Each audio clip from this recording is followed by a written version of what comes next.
Yeah, I'm Han Tani. I am in my late 20s. I live in Tokyo right now, and did I get all the other than why do I make games? Yeah, I make games. yeah. Yeah, because I like creating and writing stories, and games are a way that play to my skill set well. So I can kind of create music for them. I can help create the visuals. They're like a special way of storytelling, not necessarily better than others, but the unique qualities they have in terms of visuals and interaction and like sound are stuff that I can do pretty well. And they're also able to reach a fairly wide audience thanks to its various distribution platforms. So from a practical standpoint, it's a nice kind of creative medium to be in. And I think that my background brings a pretty unique perspective, narratively and design-wise, to games. So I think it's a valuable voice for there to be in the community. And I also think it's important for there to be developers who are also kind of trying to help promote kind of like smaller games too, which I don't do a lot, but I do know like some people who run smaller sites and would like to see them succeed. Yeah, I mean, there was a couple things just in there that I wanted to ask about, which is just to hear, anything further you wanted to share about your background and sort of like the stuff from your life and your experiences that you're excited to share or to pull from when you're making games. But, Oh, yeah. Yeah, if you want to go ahead and do that, and then there's another question I have. It's probably more important to hear from your personal stuff before we get into the more abstract. Yeah, so my background is basically like kind of middle upper class, like suburban USA, right? But one of my parents, like immigrant family. The other one was Japanese American, so grandparents were in the camps.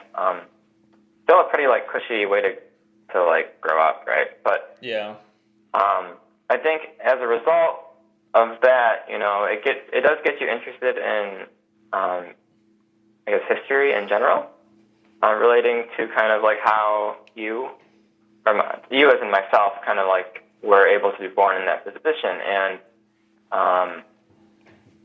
Not necessarily telling personal stories, but I do enjoy kind of like researching and reading about the history of like, say like East Asia, Southeast Asia. Mm-hmm. And then you can kind of work those ideas either like literally through like historical reference or like the characters are based on like actual threads of history or as like speculative stuff. And I think that's a way to kind of make some of those ideas accessible to certain like players who wouldn't normally, explore that stuff on their own. And not just, so that's kind of like some of the more political motivation and like context and background. Because like when you grow up in the suburbs, you meet a lot of like, people with families with various different backgrounds and like economic standings and, reading about history and stuff, you can kind of learn about how that comes about. And that's a good like kind of thing to communicate in games. But on the more like design side, I don't know, I guess like stranger indie games kind of speak more than the ones that are aimed at more mainstream audiences. So that's why Marina and I we always want to focus on doing something strange with the design, not really like trend hunting or trying to just like jump on whatever like cute trend is going on. Yeah. What's the cute trend that's going on right now? I feel so out of the loop. I don't know. I would feel uneasy if I even could state, like, this is what the trend is now. Is there something that's going on? Because I feel like one recent trend is, like, and not to cut you off, but just to throw you something else to think about, too, is, like I feel like with a lot of my friends who scrape by or trying to make games, either full-time or on the side, they feel like this is less of a design trend, but more of a social trend, I suppose, where they felt kind of liberated in the fact that they could start talking about how they feel that these trends are a thing, or that there's a bit of monotony among this nebulous portion of the field, that is indie games, where there just does feel like there is quite a bit of monotony.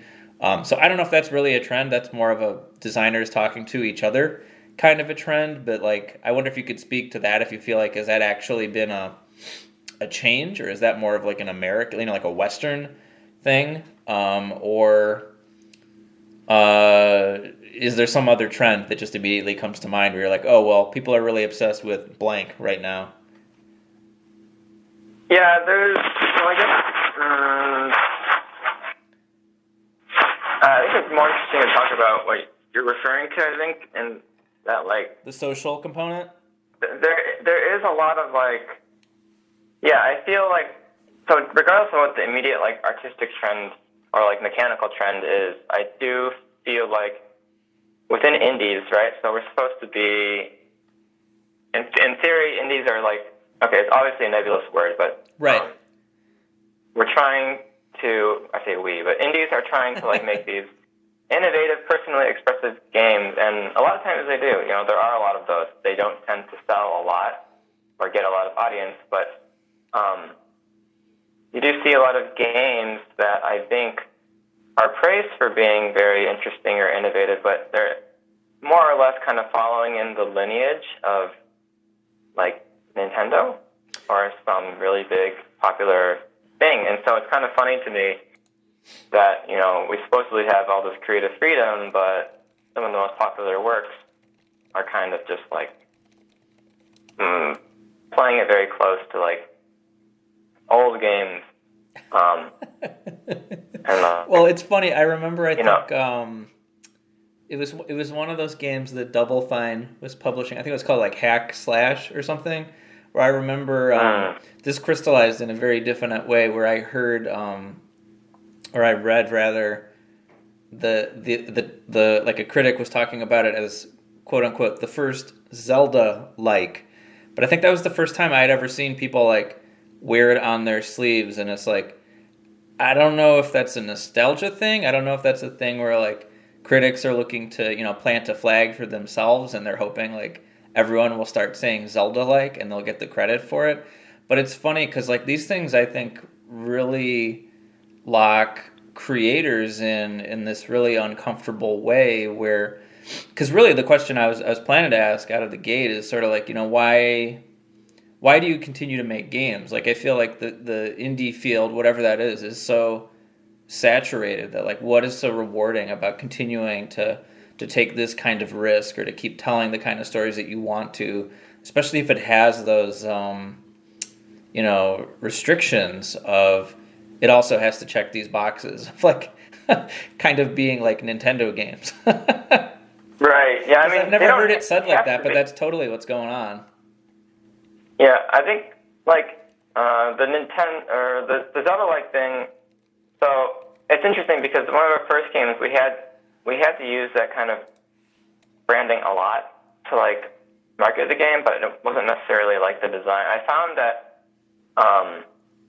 the journalist thing that they said about Zelda-like, I guess that's a whole different, like, thing where a lot of journalists tend to not be very historical, and they always, like, claim some game that sold 1 million copies also is setting off a new movement, but that's another topic. Sure. But yeah, it is hard to get attention. But the thing you find when marketing games is that, you do have to do outreach about the game while trying to connect to something that people know. But I found that at least making like a racing game like Anodyne 2 or something, you don't necessarily have to have the game be, you don't necessarily have to have the game be limited design-wise, right? Like, you can just have aspects of it visually look like something or be faintly similar, and then you can just kind of like, kind of emphasize that when talking about it. And it does color some people's notions of playing the game, but I have found that it's not really as much of an issue as you might think. Yeah. Like, people are going to misinterpret the game in all sorts of ways anyways. Sure. And, yeah, the indie field, the saturation is hard, and that is why, like, I've kind of thought about aspects of game making. I've been calling it like lo-fi game production. Yeah. Like economic lo-fi game production, and I might have talked about this a bit or sent slides or something, but yeah. I remember that phrase. Yeah. I guess the idea is just like, if you try to make a game with a team greater than like 2 or 3 people, you're going to need to find funding, and that's a whole like separate nightmare, right? And that does a whole bunch of things to your design space, because suddenly you have to pay all these people. But like, I guess in saturation, I think you have to like learn how to work in groups of like 2 or 1, and also be willing to like spend the time to be able to develop like musical or narrative or artistic styles that are very efficient in small teams. And that can help stand out a little bit, but it's just like, even with all the stuff we do, like our games aren't, they sell like decently, but they're not like on any, top 10 game of the year list or whatever. So we're still like getting by. Well, but I think like if you look at those lists that either are going to come out this week or next week or are already out, how many of them? I don't know, because that's a whole other thing too. That's a whole other side topic that's pretty well worn. Is the whole construct of like that's predicated around budget, right? Of like AAA or tons of money. It's just weird because you're just talking about the amount of people making the same basic thing in the end. But you look at those lists and how many of them adhere, you think, to that restriction of giving people warm fuzzies of remembering Nintendo games. Like, I don't know, because I'm so confused, because we talk about the space, and by we, I don't know who I'm referring to, rather, because we talk about video games as being, like, simultaneously this very young space, this very young technology, but then at the same time, you do hear a lot of, they're the most important thing that's ever been developed, or the most important technology, or they're the most efficient type of storytelling. So, like, if you were to look at those lists, though, like, do we still feel like we're young and we're still, like, clinging to our shadow from decades ago? Or is it just too difficult to sum up an entire field in that way as it being, homogeneously one thing? I guess, I think games right now, so I'm looking at like a top 10, top 50 list or something, and on Polygon, some of these games on there are actually like, pretty different. Yeah. I'm surprised they're there, but at the same time, you see like a lot of like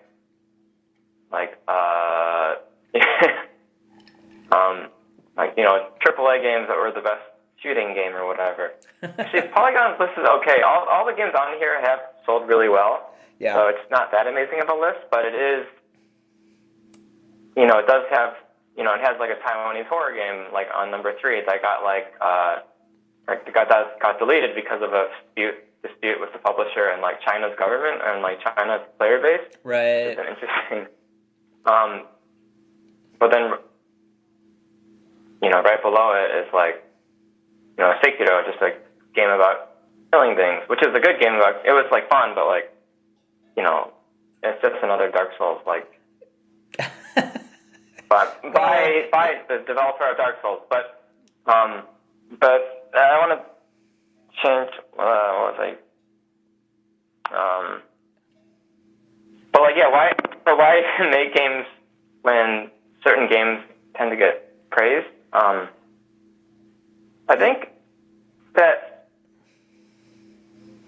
if you're lucky like us, I guess, and manage to get even a small audience, then it's kind of like worth it if you can make, like, I can make like the same money I might get working like a full-time entry programming job or something. But, sure.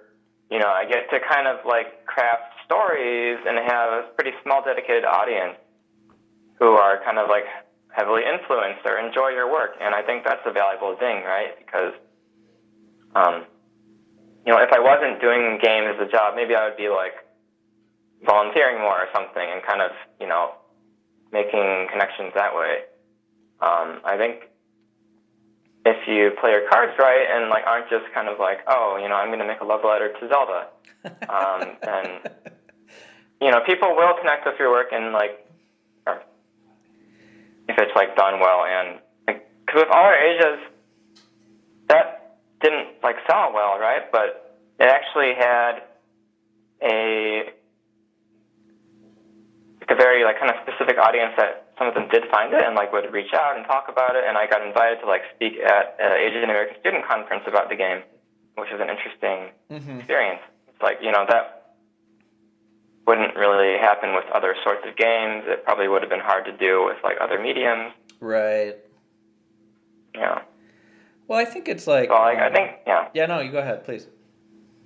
I guess like despite the fact that I don't think it's necessarily gotten harder to make money in games, but it's like it always has been hard. Despite that fact, yeah. Well, for me, it's like it's. I'm sorry. Go ahead. Oh, yeah, no. Go ahead. I was just gonna say, for me, it's less of. I think it's just more curiosity, because I think, especially from media side, sure there are things like social media, which I know was going to be sort of one of the through lines we were.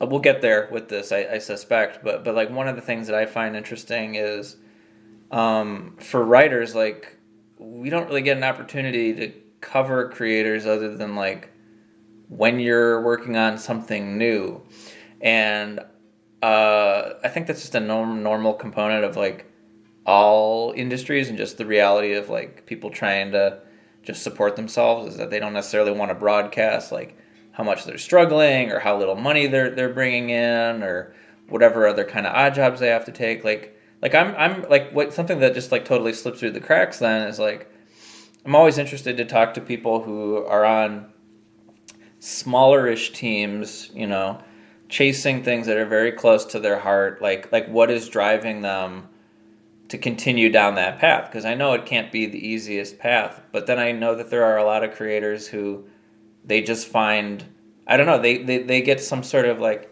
pure hit of bliss from just being around games, that like all they care about is making games, and they just love games, and so getting to make games, that satisfies them. Oh, and yeah, so, I know. That's not really my thing. No, I didn't. That's why I'm always interested to ask people who, obviously there's a little bit more going behind that. Not that there's anything wrong with that, but it's, it's kind of the harder path, even if you're, a team of one or two, right? Right. So, I don't know. I mean, I think like with the original thing I was going to ask was, you were talking about bigger games or smaller outlets. Like, I wonder if some of these things that we're talking about, I don't know, I wonder if that's just like a thing we need to let go of in some way, of like thinking of games in this very binary way, where it's like bigger games versus smaller games, bigger outlets versus smaller outlets. I don't really know what it's like to deal with like, outlets from your side of the aisle. And I don't know if that even really matters, but that was sort of a stray question I wanted to ask, but it's been however many minutes now, 15 minutes maybe, since you last said it, so maybe that's not even a thought in your head anymore. Yeah. Well, I do have a lot of like critic friends who are either run websites or like their own blogs, and they're like really good. And so they're always, I guess, I mean, I think a big site can have good writing. It's just that it seems to be more about this kind of, maybe like, I still just feels like the whole criticism issue is based in there not really being funding for writing. Yeah. And so the big sites, I mean, you've been all over this a million times, I'm guessing, but basically, I do have small sites that are like doing, Rebind.io? Yeah. Yeah, so they're having some financial troubles right now because of the shitty landlord, but like, they are doing a lot of amazing like writing and have been working really hard to like kind of create a self-sustaining like financial model. Mm-hmm. So,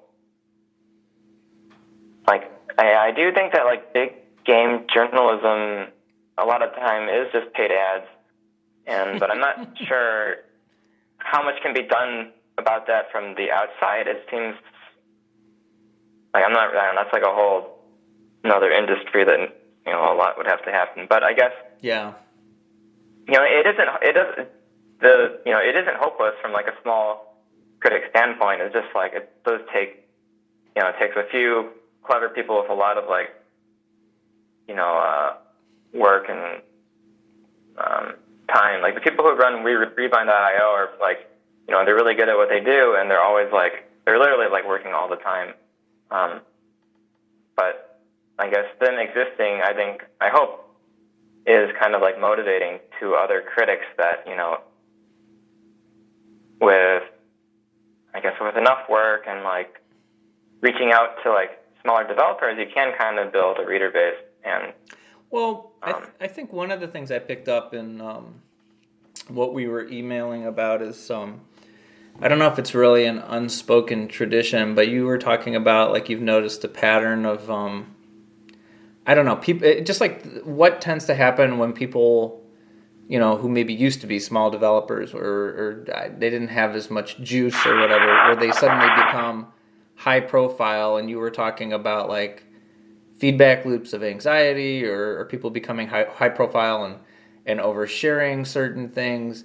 I mean, I think what was in a bit of what we were talking about before had to do with like, well, not talking about, but emailing about before had to do with like, how do you help nudge these sort of unspoken things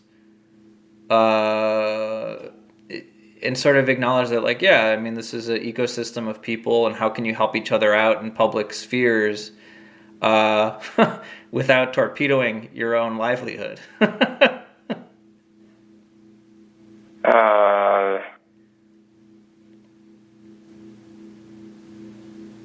get. You mean like, how do you talk about these, or what things? Well, I don't know, because I think what it was I think it was you shared that blog post that you had written about trying to figure out what to share or what to not share, how to not overshare. Yeah. I'm sorry. It's probably been a couple months since we emailed, so I remember where this was coming from. You may have not. For people who are following around, could you just sort of maybe like briefly just explain what that post was, and then maybe we can dig back into it? I believe so. The post that we're referring to was, I think, writing about how to handle your kind of online presence as you gain some level of notoriety. And I think you do have to be, the conclusion of the post was basically that you want to be strategic and understand that unless you were playing your cards specifically in a certain way from the beginning, most people are probably just following you for your games, not really your life. And also, like, as a general principle, you shouldn't really be broadcasting, like, the minutia of your life to, like, over 1,000 people at once, like, 10 times a day. It's just not a healthy, like, kind of loop to get into. Yeah. And I think a lot of creators don't.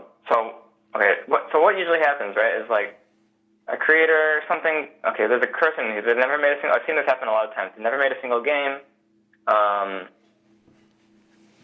and they're making their first game, and they blow up, and they get like 20,000 followers over like 2 months, right? So what happens? They either, what they should do is not tweet anything about their life on that Twitter again. Just use it for, like, their creative work, and then make their own personal Twitter if they really want to. But what happens is, I guess, sometimes they just keep tweeting about their lives, and I think that causes kind of like a weird, like, anxiety thing. To the point where I think I've seen, like, a divorce press release before by a game developer. Yeah. Which is like, it's like, come on, it's like, I mean, I guess, I don't know, like, I'm not even comfortable sharing stuff about, like, my personal relationships in real life, because I don't think that's, like, an appropriate thing for, like a bunch of people I don't know to really know. Right. And I think that helps take off the pressure of like stuff blowing up or doing really well, because it's just like, oh, okay, that's the persona of myself that is like marketing games. There's no reason for like my personal offline persona to be like freaking out about, you know, how some tweet's doing or whatever. Mm-hmm. I mean, I've heard, I don't know, like I've talked to other developers who are like, I don't know, like I've heard it debated and questioned. I'd be interested to hear what your perspective is, because I do think now the milk is sort of souring on social media a bit more than it has, you know, earlier this decade. But I mean, I've heard developers like openly question, at least to me, you know, is it possible to be a successful game developer without using social media, or does it depend on these sort of, you know, parameters like you're talking about that you just need to know going in, you know, maybe be a little bit more careful? Yeah, I mean, it's definitely possible too. I mean, if you're the type of person who can like, you know, go to physical events and like network with people and meet and like wine and dine like executives at consoles, then you can get like $1 million deals, and without having to make a single audience member, right? You kind of because the platform will do the marketing for you.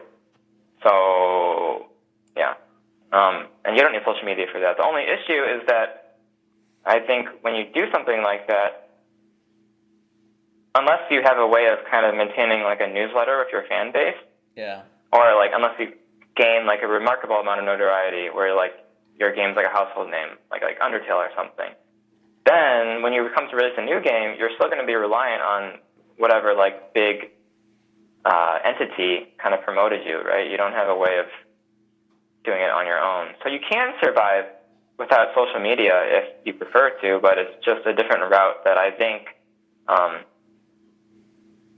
for me would tie me to certain kind of like entities of power that I don't necessarily want to be reliant on having to maintain. You mean the platforms? Yeah.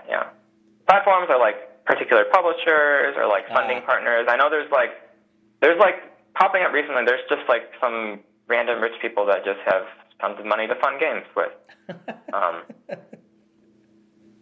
Yeah. Like, maybe they made a lot of money off Bitcoin or something. I don't know.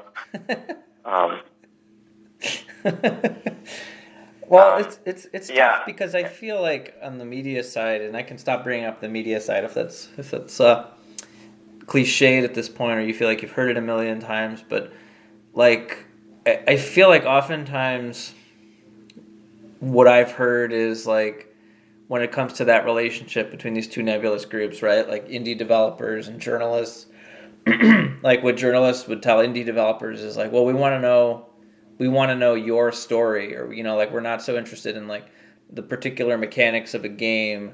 We really want to know, like, you know, how are you the full package? Like, what is the personal story here?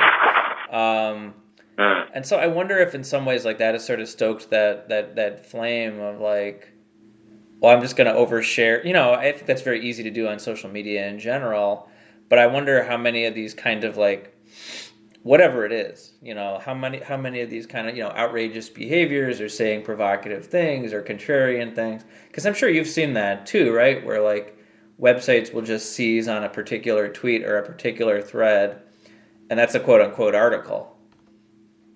Yeah.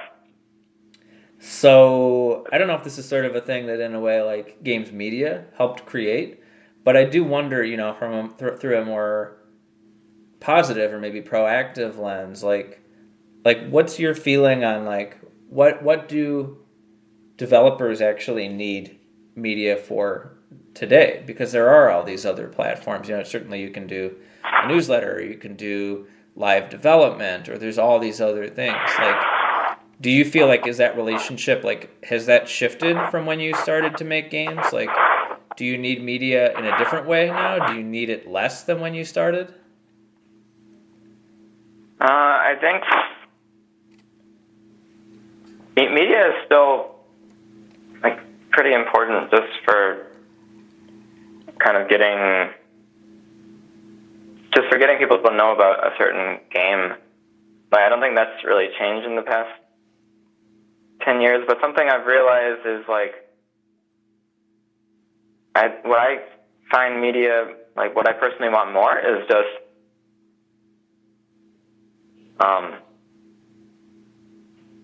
a source of kind of, like, criticism and, like, in-depth discussion on a game.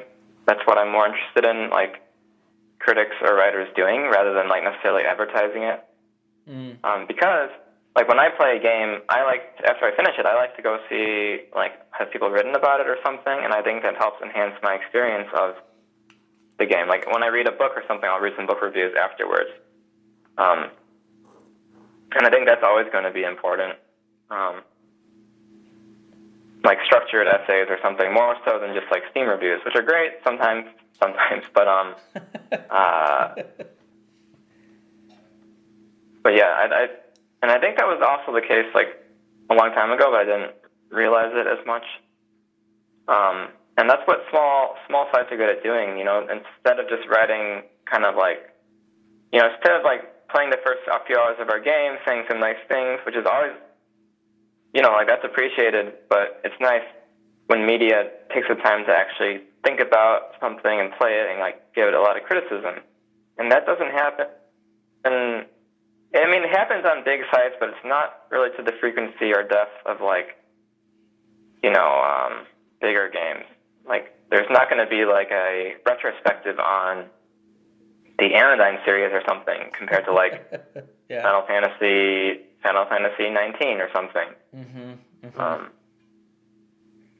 Well, I mean, but yeah, I mean, yeah. Oh, I mean, I was just gonna say, I mean, like, in your email, you were saying, like, and I think that this relates to sort of, like, trying to figure out what to speak publicly about or what not to speak publicly about. I mean, you were talking about, like, when you see sort of, like, predictable news cycles in games over X or Y, I'm not even sure what, but I remember you had this quote, you just said, just cover some damn indie games. So, I mean, are you talking there about, like, you'd like to see more analysis? Are you not talking about, because I guess I'm just curious, like, what sort of stories do you feel like there's not enough of when it comes to, I guess, I don't know, your particular sector or I don't even know, because I don't even think team size is a helpful way of thinking about it.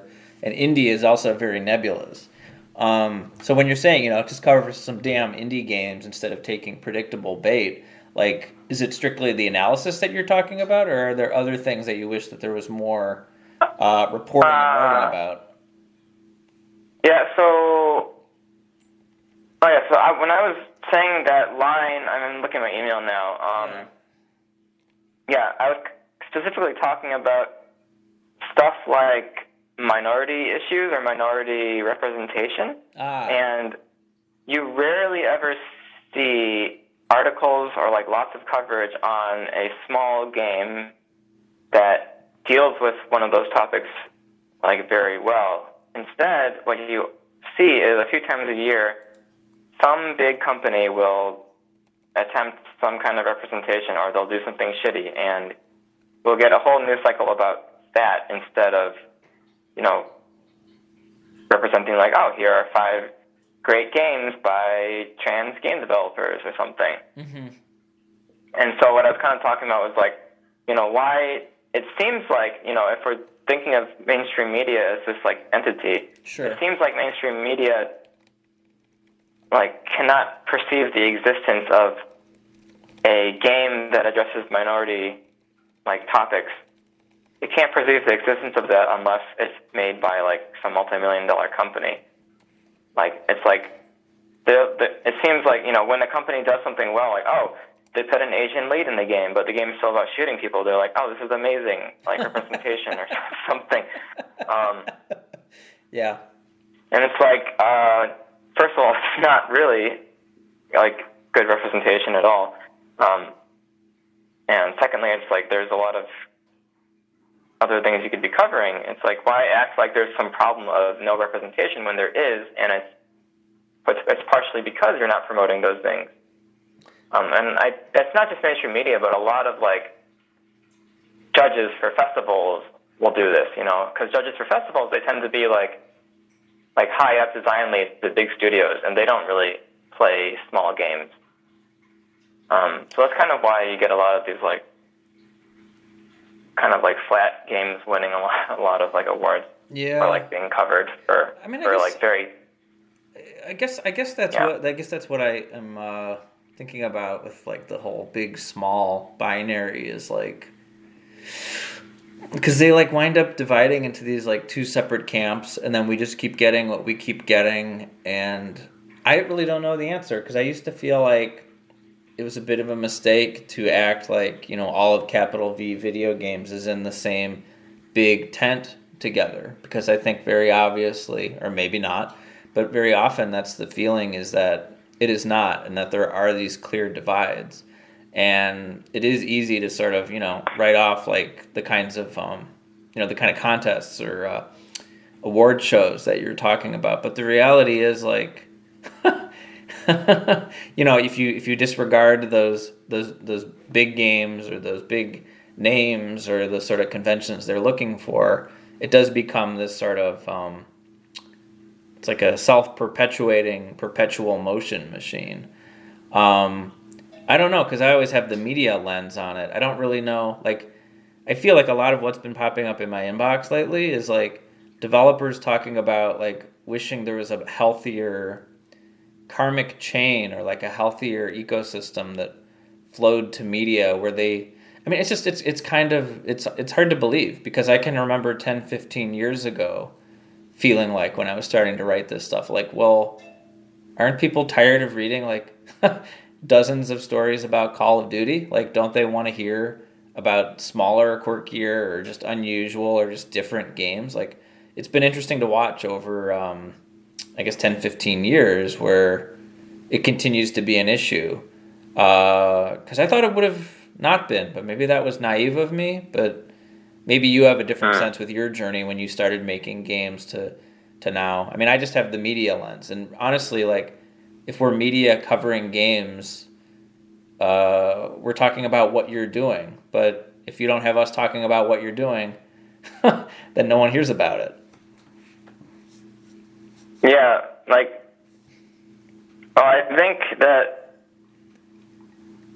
you know, it is definitely, like, not enough to just complain every time something happens, right? It's just, but I think, you know, I don't know if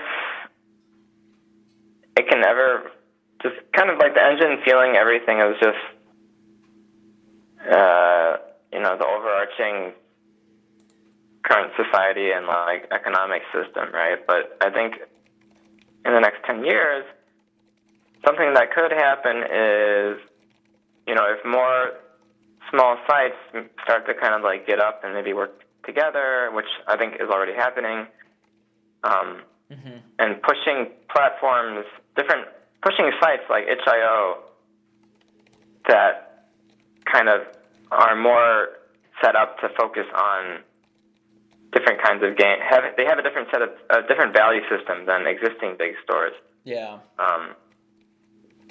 Those can kind of like shift the conversation a little bit and like create a better what do you like karmic chain or something. Yeah. Than what exists. The thing is, you know, like, I don't think, practically speaking, I don't think things will reach a utopia. Well, okay. So there's the storefront holders who can create better stores, like itch.io. Like, people throwing their effort into that is great. Developers can put their games on there. Honestly, I should be doing more of that. Like, I mean, we do put all our games on itch.io, but more critics can write. And I think one key to kind of making things a little bit better, which I haven't done that much of yet, is, but I've seen it thrown around theoretically, is just kind of like the more successful indies, so maybe people around my size and above, if they would band together and kind of create sort of a shared fund for like giving out grants or something, you know, that can make things a little bit better. Because the issue is that, you know, some developers, you know, they don't want to like convince some funder why they should get like money for a year. You know, they just need kind of no strings funding and like maybe some like coaching on like outreach. But it's hard. But if the money's not coming from successful developers and kind of being worked back into the ecosystem, then it's coming from just like investors, right? Or government boards. But in the USA, there are no government funding for games. Right. I mean, I think if yeah. No, please go ahead. Yeah. So if I guess if the forces of like players and developers can kind of work together. So like I kind of see there being a potential synergy between like low to mid tier indies like itch.io and like sites like Rebind.io or independent critics that can kind of, it'll be a lot of work on everyone's part. Yeah. And work that I haven't even really been doing that much. But I think that can kind of, it's not going to uproot the freaking like Fortnite industry, right? But, there are a lot of people where that's what their understanding of video games is. Well, that's the extent of it, right? Fortnite, and there's nothing wrong with Fortnite, right? But I always just wonder, like, I don't know, because I'm trying to gauge myself, like, is this just nostalgia? Because I feel like, I don't know. I feel like a big draw in games had been like getting excited about like just the fun of like getting excited about creators with big wild ideas, and I just wonder like if in some way, not to pin it all on one title or anything, I just wonder like if we are in some sort of like post No Man's Sky hangover where we really just want to lock like into that thing that you were talking about before, like we're acting like those restrictions and adhering to the NES conventions or whatever, where it's like, yeah, well, that's good. And we should just keep games to being to what we're familiar with and what we know and what we've seen before. I don't know. I think that would be a real shame if like that's sort of the prevailing attitude. But I feel like that is a big sentiment that's just sort of not being named, or at least not being named in my circles. I'm sure you guys are feeling it much more.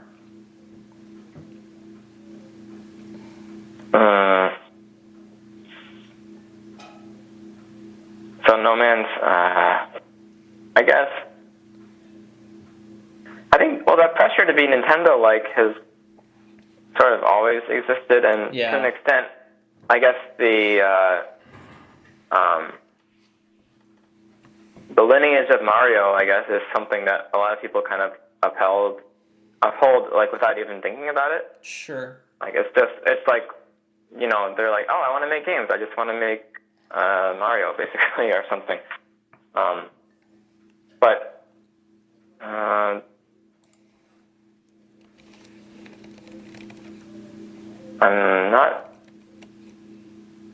not sure where to go with this. That's okay. Just thinking out loud. I don't know. I also don't want to sound like too, because I don't know if I am pessimistic or optimistic. Like, I'm just wondering about it. I really don't want to rehash things like, oh, indie apocalypse and blah, blah, blah. Maybe you have a better sense of it than I do, because I've spent a lot of this year just submerged, working on a book. But do you feel like, are people more optimistic? Are they more determined? Do things feel like they're on an upswing in your circles in this field? Oh, yeah. I think it is. Obviously we're always complaining about the various things that happen, but I feel like with the rise of Discord, there are more like small communities forming, and where we can actually discuss or like kind of get to know people on a more, you can't really get to know people on Twitter. Right. But like Discord's really nice because it is a way to kind of help people kind of organize over the internet. So in that sense, things do feel like an upswing. Mm-hmm. Obviously, things are still hard, but I don't know if, I don't think like practical, like it seems more like, everyone has their history of games, and they know that games can be a really interesting medium, so it's kind of like,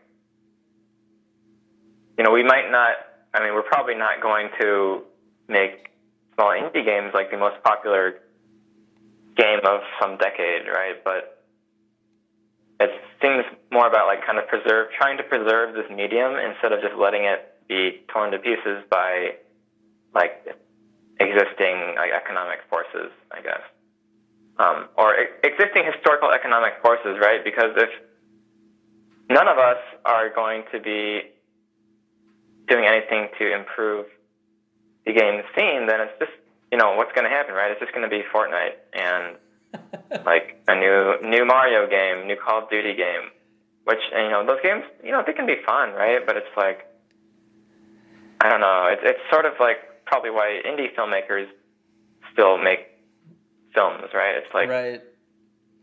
It does feel worth it to kind of have some tiny percentage of the world still watching this stuff instead of just, oh, Marvel, or, predictable romantic comedy plot or something. It's funny that you bring that up because I think I've thought about this in the, if things were the opposite, to use the film lens again, it's like,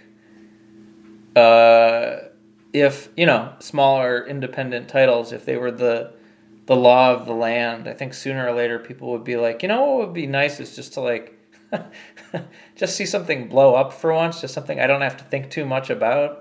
I think like maybe like one of the bigger themes that we're talking about here is like, maybe fighting is too strong a word, but it's just like trying to help counterbalance and have balance in the gaming ecosystem, which is such another nebulous thing.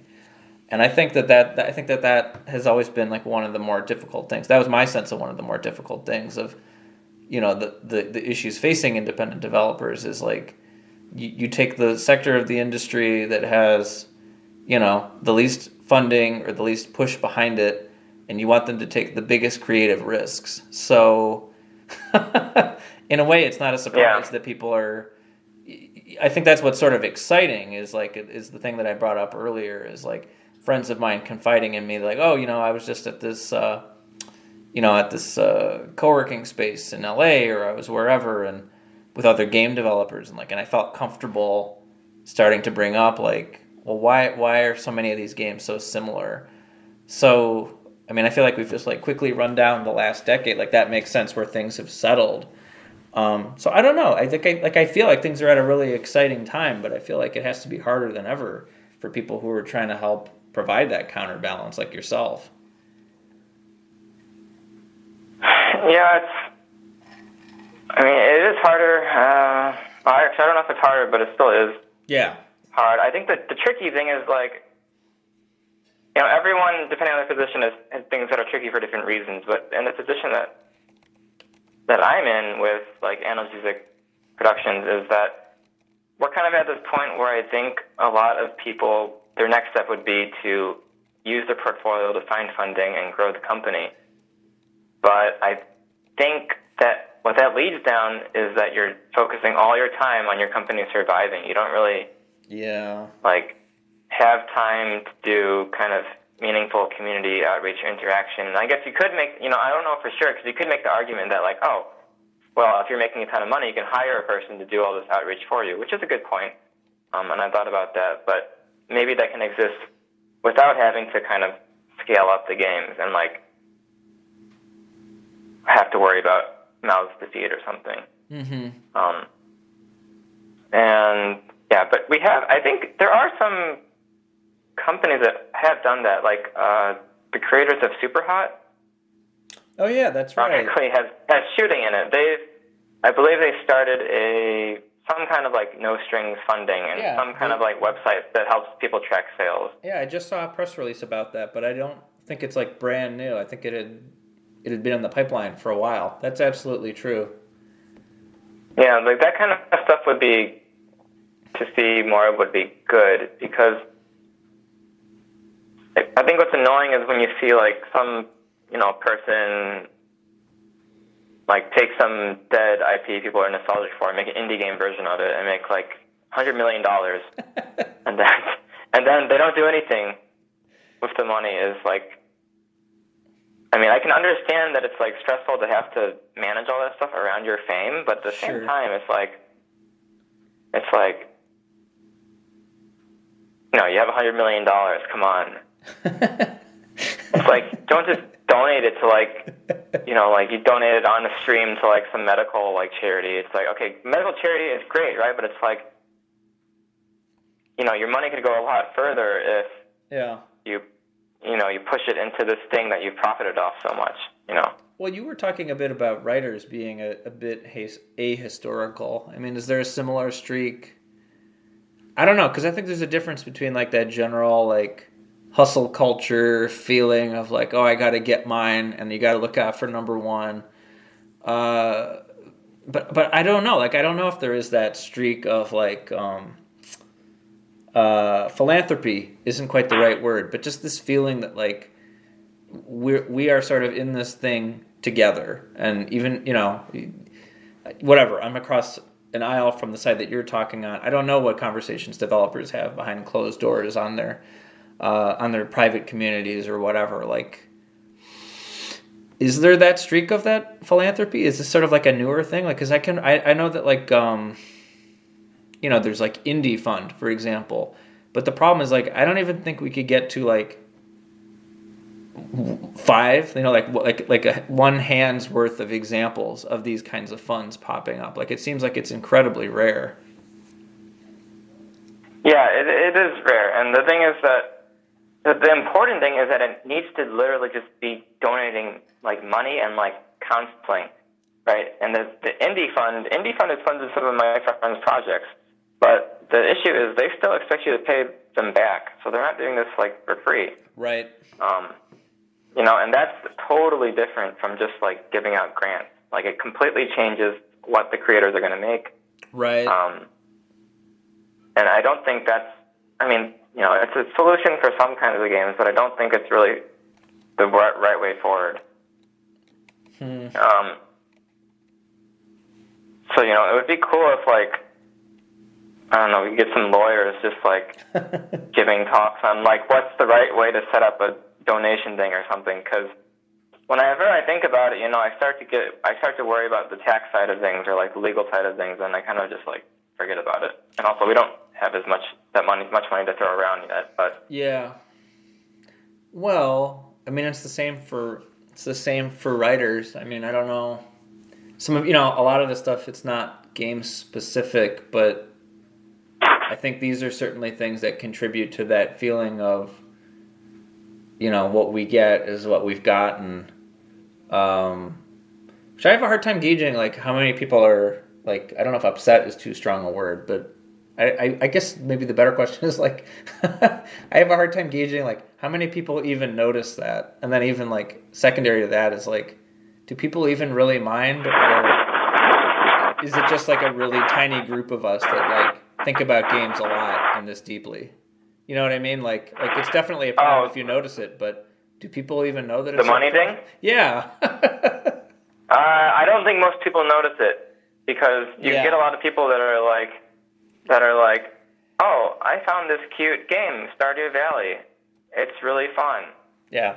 And I'm like, yeah, it is fun and it is cute, but it's also like a multi-million-dollar industry on its own.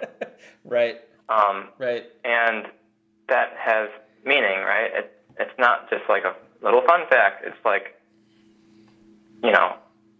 it's a thing that most people don't notice, and most people don't think about the potential of what something like that could do. But does not. I mean, I don't know. For all I know, the creator of Stardew Valley could be like funding a bunch of stuff, and that would be great. Yeah. Like behind the scenes, but probably not, right? Because game dev is a really like life-consuming kind of thing when you're trying to manage it on many platforms, and like. Yeah. Well. Yeah. How do you think, I mean, how could media, like you mentioned, the analysis and stuff, but like how do you think we, like my side, like how are we falling down on this role? That like, how could we make these kinds of issues, like, if not more visible, at least less invisible? I don't know. I'm not, because I have friends who worked at mainstream media sites, and they've like quit before, and they've tried to like start indie initiatives, but they haven't had success. Yeah. And I think it's great that they tried, but I guess like practically speaking, I think just boosting existing small sites would be good, or like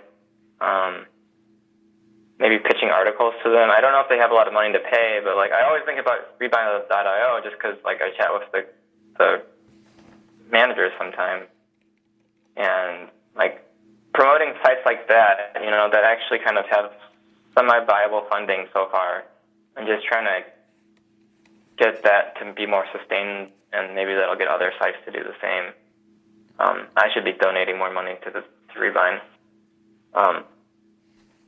But yeah, like it would be great if, I guess one thing a writer who's established could do is you could pitch an article about Rebind.io to a bigger site. Or if you have connections on YouTube or Twitch, you could reach out to them and, maybe they do criticism of stuff. They could also cover a website.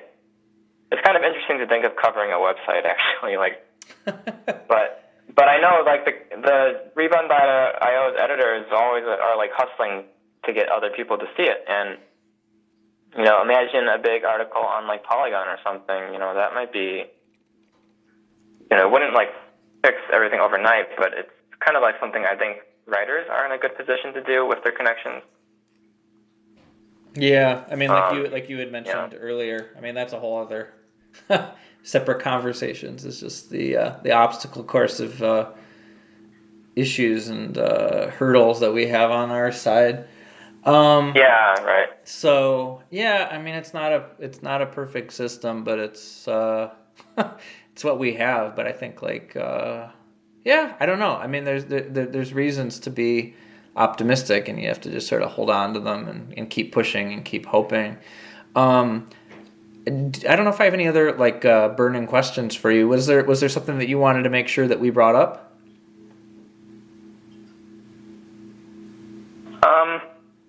Not particularly. I think I probably hit most of the stuff that's been on my mind. So I have just one last question for you, which is a question I ask everyone at the end, which is, what do you think video games have accomplished? Let's see. Good question, right? I think the most important thing they've accomplished is kind of proving, let me think. Proving the potential of, this is a question that would be better to be written, but I'll just say what it comes to mind anyways. So, I think that even like old classic Nintendo games that maybe are very like thematically insignificant, or like from a political standpoint, right? I think they still do prove that you can kind of have a very strange mental experience playing games. And, over the existence of video games, it's kind of proven that we can create this, like, strange software where you're kind of, like, agreeing to, I guess, have a weird, almost hallucinative experience with the game. Or not hallucinative, but, like,